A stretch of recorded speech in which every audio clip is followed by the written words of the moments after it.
En Coulson te divertirás, en Coulson tú aprenderás las cosas que te gustan más. Charlotte, el perro más famoso, te va a enseñar muchas cosas que a todos los niños le va a asombrar.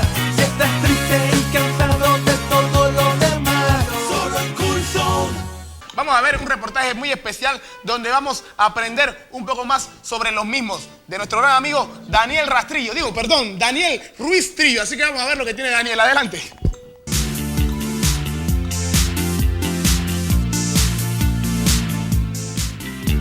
El manglar es un tipo de ecosistema de las costas tropicales formado por árboles muy tolerantes a la sal que ocupan zonas cercanas a las desembocaduras de los ríos.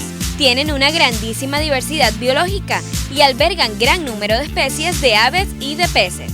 Las costas de Panamá son una de las más diversas de Centroamérica y en el Pacífico predominan los manglares que son básicos para el crecimiento económico del país.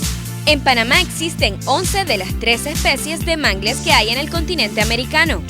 Los manglares se encuentran sometidos a constantes presiones que ocasionan su deterioro y su destrucción.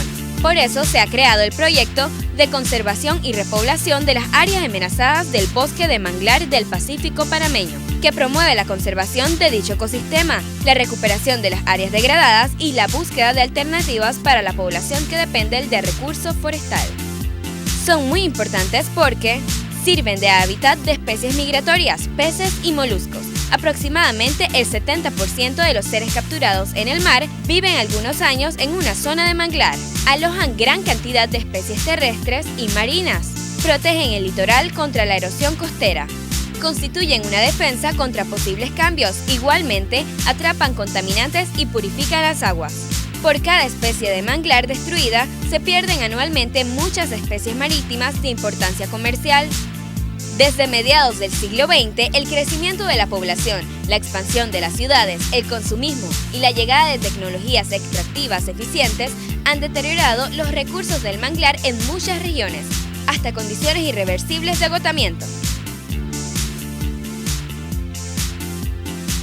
Bueno, ahí está el ambiente más cool entonces para aprender más de los manglares y demás. Y ahora nos vamos, Grace. En Coulson te divertirás, en Coulson tú aprenderás las cosas que te gustan más.